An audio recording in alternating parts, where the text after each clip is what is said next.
Greetings and welcome to this week's episode of Into Zimbabwe, a weekly program brought to you by the Zimbabwe Human Rights Monitors platform. I'm your host Karen Manzera, and this week I am joined by a human rights expert, Samuel Gwenzi. Samuel, welcome. Thank you, Karen.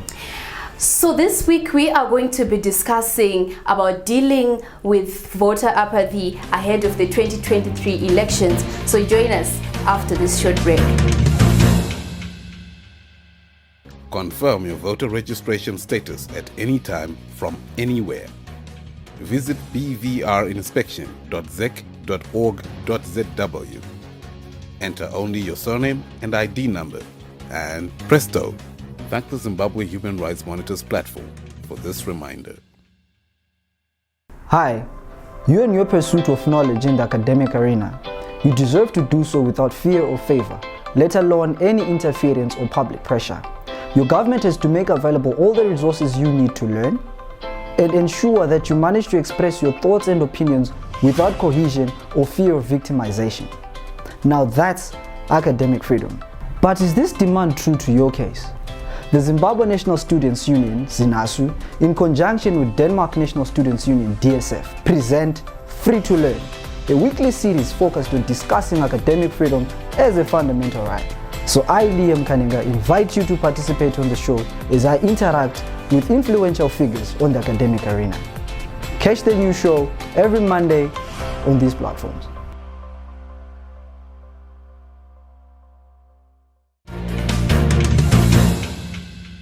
Welcome back. So we're still into Zimbabwe. We are discussing dealing with voter apathy ahead of the 2023 elections.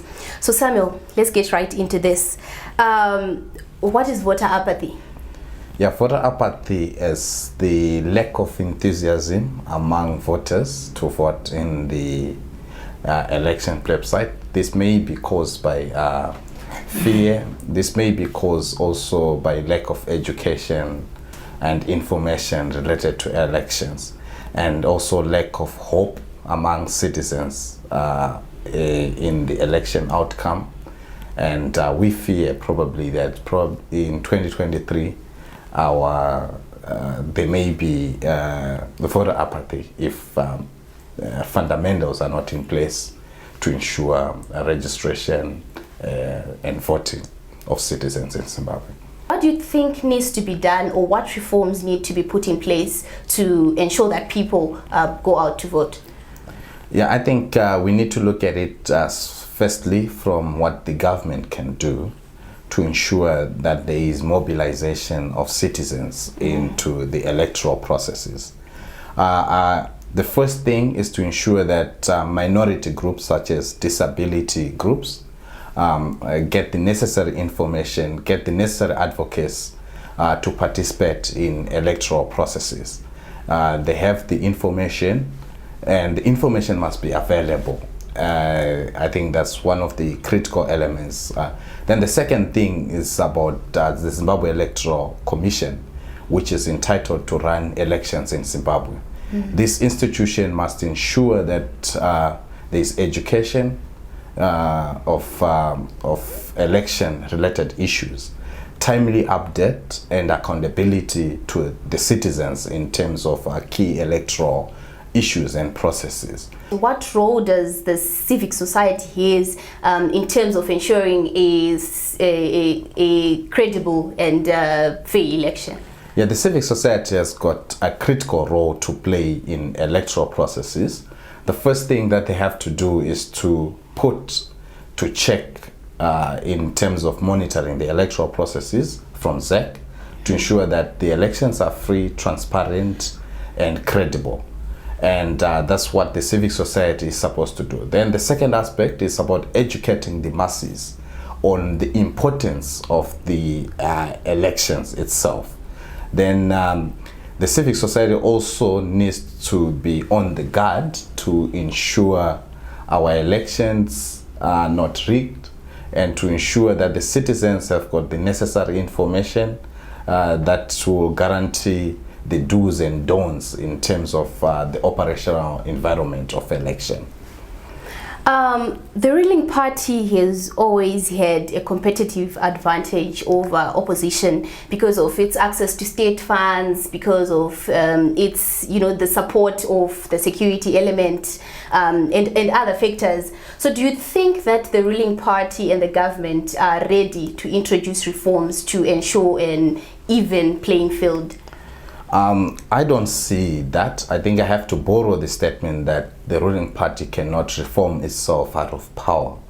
But I think the best solution that is there is to ensure that the majority of Zimbabwean citizens need to go and register and actually vote. There are three things that I think needs to be done. Is to mobilize citizens to register to vote. It's actually also to ensure that they defend the vote and they actually vote. So those three key elements in terms of the next coming election are supposed to be the buffer of the opposition and the buffer to ensure transparency and to ensure probably a democratic change in the electoral processes. I don't see the current reforms changing, but I think we can make the best in the circumstances that are already in existence now. To say what is the best thing that is to do is to make use of the youth bulge to ensure that many youth are able to go to the registration centers and vote in numbers. The numbers will be more powerful even more than the guns, will be more powerful even the rigging machinery that you have highlighted, the access of using state media, the access of using the military, the access of using the taxpayers' money, at least to counter the to win the electoral processes. But I think what the opposition and other people have to bank on is the numbers. They have to go in numbers, but the chances of having electoral reforms with the current situation that we have, the COVID-19 and the kind of military authoritarian state that we have, it's actually difficult to have reforms. But the hope that is there is that we have Zambia as an example of what it takes for citizens' mobilization and registration in numbers to change the outcome. They were trying to stuff the ballot boxes, but the vigilance of citizens in terms of defending the vote made it impossible for rigging. Even when they had the state machinery arresting of opposition activists, that didn't deter the opposition of winning the next election. And I think our opposition needs to prepare enough to fight in that space. So the word is still the same. You need to register to vote and then actually turn out to vote. So Samuel, the ruling party has used the COVID-19 induced lockdowns as an excuse, for withholding by-elections. So is there hope for having the 2023 elections at all? I think there is hope. We have managed to see Zambia having its election during this COVID-19. We also saw Malawi also having its election during this COVID.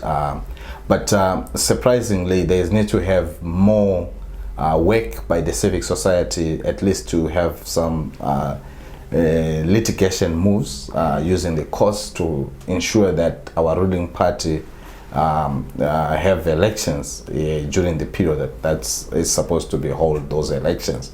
Then I think also the second is to have political pressure by both activists and the oppositions in terms of ensuring that it put the government into account to ensure that elections are done. And I think those are the kind of options. And I also think one of it is maybe international advocacy and pressure, where the civic society, the opposition has to reach out to regional bodies like SADC to ensure that our government return back to constitutionalism and ensure that we have elections in 2023, and more so to have by-elections during any time when they were supposed to be held. So Samuel, how can recent technology that has been introduced, like the BVR, be used to defend the vote? Yeah, thanks, Karen. We are heading towards the fourth industrial revolution. And I think most of the people that are within that space are people within the age group of 18 to 34 who have got high chances of defending the vote, but also using it as a medium to information dissemination, and also monitoring the electoral processes. So I believe the BVR will limit the existence of rigging in many circumstances, because there have been great claims previously of rigging using unorthodox means by the Registrar General. But right now it's easier to monitor the electoral processes using the BVR technology, where probably one person can vote 10 times. But with the current technology, it may be detected enough because it's not manual. But I also believe that the modern technology can be used to leverage, especially in an authoritarian system where the media is actually controlled, state media is controlled by the ruling party. But currently, you can use social media spaces to reach out to your citizens. Then also, you have seen how accusations of the ruling party in trying to rig election in Zambia, where it's easier to expose such using your own phone gadgets to see that this person has been having ballot boxes that they want, ballot papers that they wanted to stuff and stuff like that. So I think the new generation of young people have got the tools in their hands to ensure that they leverage that in terms of defending their vote, in terms of ensuring legitimacy in the coming election. Samuel, you are talking about the advantages that this new technology has for the country, but don't you think that the ruling party has access to this technology and we have leverage or advantage over its opposition? Yeah, we saw that in 2018. They used the material, the BVR information, at least to take a better advantage, like having the relevant phone numbers, names, and houses for people, and use it to their own advantage. And in some cases, we understand that they took the names that they got from ZEC, and also using it for their own database at SunPF to their own advantage. But I think it now rests into our institutions, such as the judiciary, in terms of dealing with such particular issues of manipulation by the ruling party. If we have an independent judicial system which will help to minimize government excesses and authoritarianism, it may be of essence that lawyers and civic society need to be on guard to ensure that there is no manipulation of the system, the BVR system. Because the government, because of them being in the ruling elite, they have leverage, they can hoodwink, they can do all other shenanigans to manipulate the voting system. But it's now upon our institutions to safeguard the excesses of government, but it's also up to the citizens themselves to to have the political weight to push the ruling party to stop its shenanigans.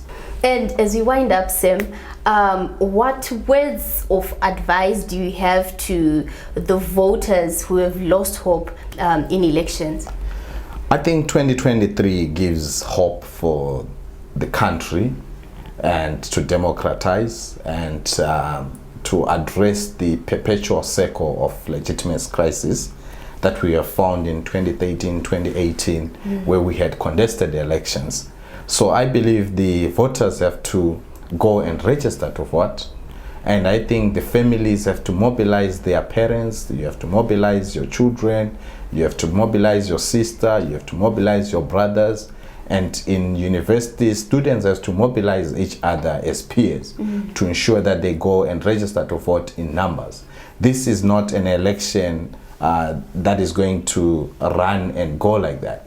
But it's an election that the church has to play a role. Those who do Mashikiro, they have to play their role. And everybody has to play their role to ensure that they go and vote in numbers. If Zambia did it and break the ceiling in terms of the number of individuals that registered and voted, I think Zimbabweans have got an opportunity to change the status quo, especially the young people. And I also give this particular advice to political parties that they have to put young people at the center of leadership. They are not just going to register to vote and to vote, but they also need to be voted into power. That will give confidence into the young people that their future is guaranteed. So I urge that young people have to take the political spaces today and challenge the status quo and also be voted and change their situation. Thank you, Karen. Wise words there from Samuel Gwenzi. Thank you so much for joining me in today's episode of Into Zimbabwe. From myself, the crew behind the scenes, it's goodbye for now.